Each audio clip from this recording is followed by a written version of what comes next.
This is the Automotive Repair Podcast Network. Welcome, everyone, to yet another episode of Diagnosing the Aftermarket A to Z. I'm Matt Fonzel, and 60% of the time, it works all of the time. That and more after a word from our sponsor, Pico Technology.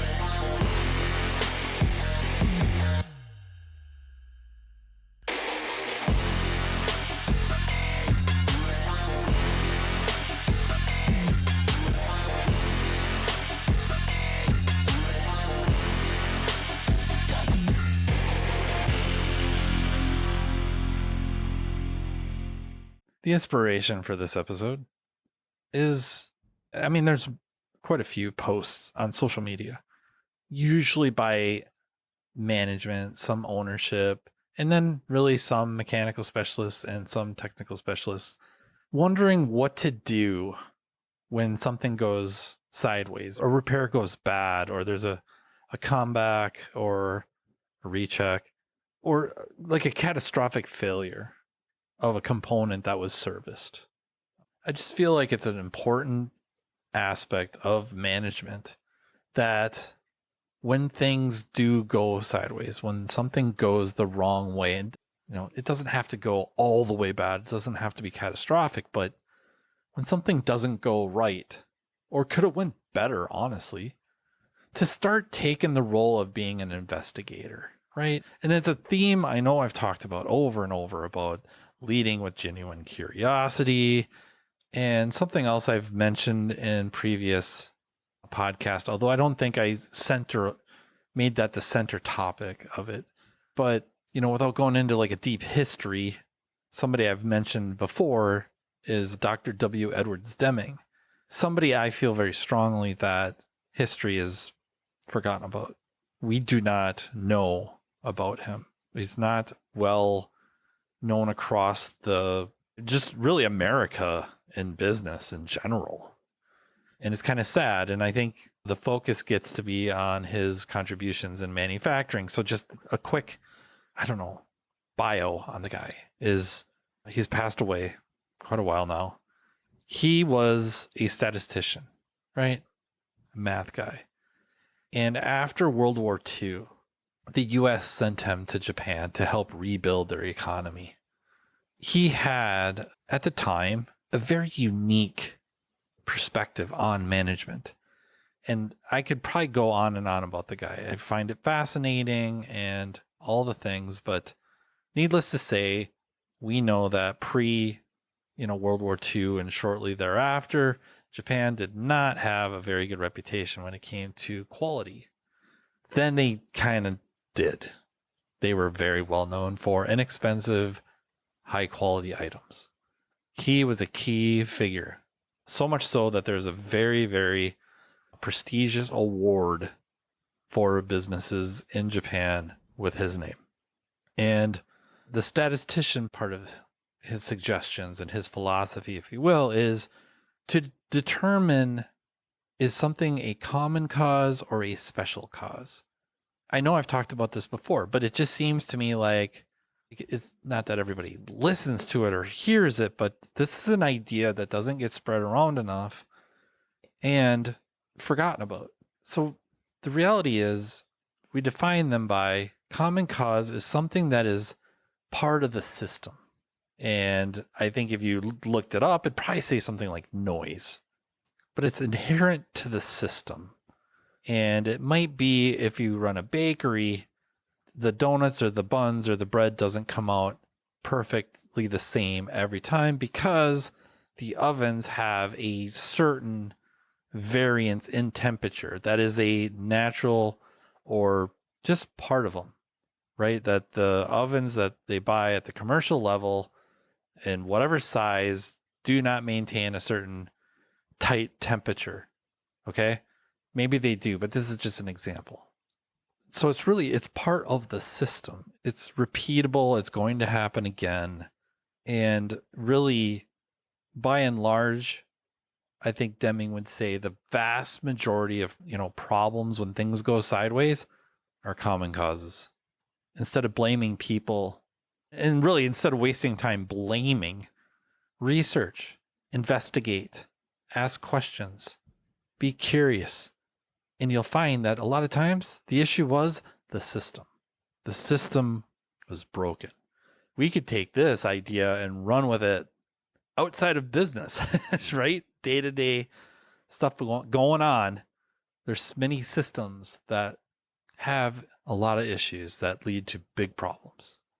And then the other one, special cause. That's really, they're one-offs. And it might be easy to attribute a tool broke or the part failed. Like a normally well-performing part by a brand or from a distributor that you've bought many parts from, including this type of a part, we'll just say like a water pump. You've bought many, many water pumps, that very same part number. And this one just for whatever reason broke, right? You can't, the tech didn't do anything wrong. The service advisor didn't look it up wrong or get the wrong part. The parts store didn't do anything wrong. It's just statistics, right? Stuff breaks. Maybe there's a manufacturing defect. Maybe before even like the assembly of the water pump, maybe whatever component when it was molded, just a one-off thing. It's rare. Probably not going to happen again anytime soon. That would be a special cause. Or whatever happened, when you talk to everyone involved, nobody would be able to really say what happened. Like, let's say a wheel got left loose. It's a mechanic that, a mechanical specialist that has worked for you for years. That's never happened before. And they wouldn't be able to tell you why. They wouldn't be able to say like, well, you have me answering phones, or customer stopped in and was interfering or taking my attention away, or you pulled me off this job to put me on another job and then on another job. None of that actually happened. That it just was one of those freak things, and it sucks. And there isn't a whole lot we're going to do about it. The mechanical specialist involved feels horrible about it. It's never happened before. It's probably not going to happen again. Or if it does, you're going to be like, that was a really long time ago when that last happened. Like, there isn't a whole lot to do about it other than maybe just consoling them and reminding them that you got their back. And, you hate to just sound like you brush stuff under the rug of, stuff happens, mistakes happen, stuff like that. But also ridiculing, shaming, getting all just bent out of shape probably isn't going to do anything either. So that's the issue. Is I think management needs to really lead with genuine curiosity. Like, what happened? Why did this happen? And in the back of your head, probably thinking like, my system, whatever, it's a SOP or just how you've trained everyone, how you want them to do the processes, all the things, like something is awry, or you didn't have the right tools and equipment, or they didn't have information available, or you decided to use a off-brand part or something you've never used before that was wildly inexpensive, something off, whatever auction site, right? Like something of that nature that you could look at the system and go, all right, if we keep doing things the way we're doing, this will happen again, right? That torque wrench is out of calibration. If that doesn't get fixed, that's part of the system. It will fail over and over again.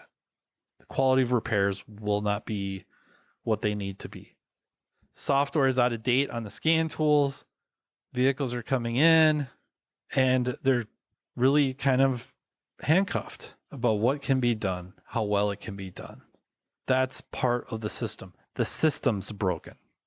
Lack of maybe you don't have a electronics shop management system and everything's handwritten.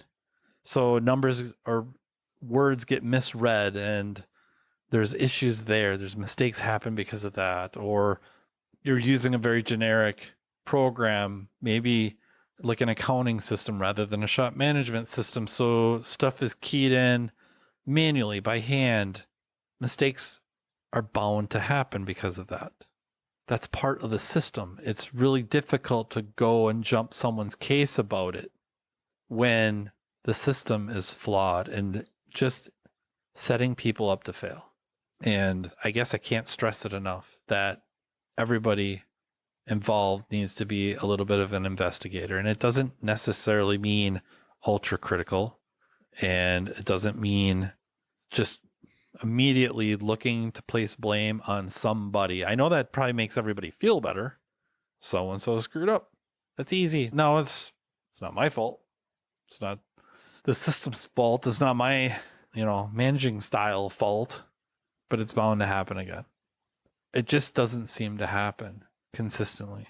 It's really looking to who can I blame and how can I get some sort of retribution, or what can I do to the system that more or less instills fear to motivate somebody to no longer make that mistake, rather than how do I alter the system to make either doing the right thing easier or making this mistake more difficult to make. Okay. So it's kind of, I don't know if it's disappointing, but it is sad to see that efforts and energy seems to be misplaced. And I'm not saying people aren't ever to blame. It's just usually it's not as often that they're to blame as the system itself that they're operating in. That doesn't mean there isn't somebody that they're just not going to be able to do the job. Like, you can alter the system as much as you want, modify it, improve it. If their work habits or attitude, whatever it may be, isn't improving, maybe they just don't have the skill set. They're part of the system, right? And that remains the same, and they can't change, don't want to. They're part of the system. The system has to change, which may mean they're not fit to be in this system. It's more rare than the system itself being flawed or something in the processes being flawed. We probably don't like those as much as it would be to just like, well, clearly they don't have what it takes. Let's find somebody else. And then eventually you get somebody in there that can deal with all the system flaws and still perform to whatever expectations. So special causes being treated like common causes where a reaction is probably not, or at least a big reaction probably isn't fit or fitting, is not appropriate. And then responding to common causes like special causes where a tool broke that's easy to fix, get a new tool, stuff like that. They're swift, very pointed. That generally isn't a good idea. That we have to be careful when we try to address a special cause as a common cause. Because a special cause, depending on what it is, right? And I said a special cause could be a tool broke. You can't really predict that. It's not inherent to the system unless it's some sort of piece of equipment or tool that does have a kind of a life expectancy. But otherwise, where you wouldn't really expect that to happen, happens. Addressing it like a common cause, making changes and all these things, probably not appropriate. And then addressing a special cause like you would a common cause, that isn't necessarily appropriate either, because sometimes, depending on what it is, the best approach to the special cause is support. You know what I mean? Like, there isn't one big change you're going to make to the system, nor should you. The system's fine. It's a one-offer. Just leave it be. Monitor it. And if it starts to become repeatable, then it isn't really a special cause anyways. Right? So, common cause. This just seems to be, of course I would like people to know about Dr. W. Edwards Deming, and I would like them to check out his 14 points and just be familiar with the man and the philosophy and seeing how it does play well, especially with like today's really, I guess we're kind of dominated by Gen Z, kind of works well with them, but we won't have to go all out. It's really, I think, sensible to divide those things up in those two groups, common cause, special cause, and work very hard to determine which falls into what. So this issue falls into this category of common cause, and make sure of it, and then address it appropriately. Is it a special cause? For sure. Okay, address it as a special cause. I just think when we do stuff like that, that's the focus of management. You have trust building up with your staff that the management doesn't jump to conclusions. Management doesn't immediately look to blame an employee or a colleague or you. That's important for the safety, to feeling safe at work and not just another stressor. And then it allows management time and the space to really make improvements and make them over time that not only address that specific, scenario, but allows you to address, potential scenarios a year from now, 5 years from now, 10 years from now. It's a constant endeavor. You're always looking to improve the system. And just that I guess Deming would say it's a constancy of purpose. The system will never be perfect, but it could get to be really, really good. And because of that, and everybody working on the system, management leading the way, it feels like now everybody is working together. And that makes way more sense to me than any one front house, back of house, or just amongst those in the back of house or those in the front of house working kind of against each other, which might be a topic for a different episode. So I hope you got a kick out of that. I hope you see where I'm going with that just the blame game, it just doesn't work that well. It'd be interesting to figure out how we ever got to that. I don't know. You can't say it's just generational, because I think it's societal, and that's what we do. And I guess we supercharge it with social media like we do so many things. I think this just allows a much different angle and a better one. So let me know what you think. Shoot me a message over Instant Messenger or fire me an email, mattfonslopodcast@gmail.com. Thank you once again to our sponsor, Pico Technology, and thank you to the Automotive Repair Podcast Network. And until next time, take care. You've been listening to Diagnosing the Aftermarket A to Z with Matt Fonslow on the Automotive Repair Podcast Network. Download our exclusive podcast app at automotiverepairpodcastnetwork.com, because the best conversations in the industry start here. Want Matt to cover a specific topic? Check the show notes for his email. Your input matters.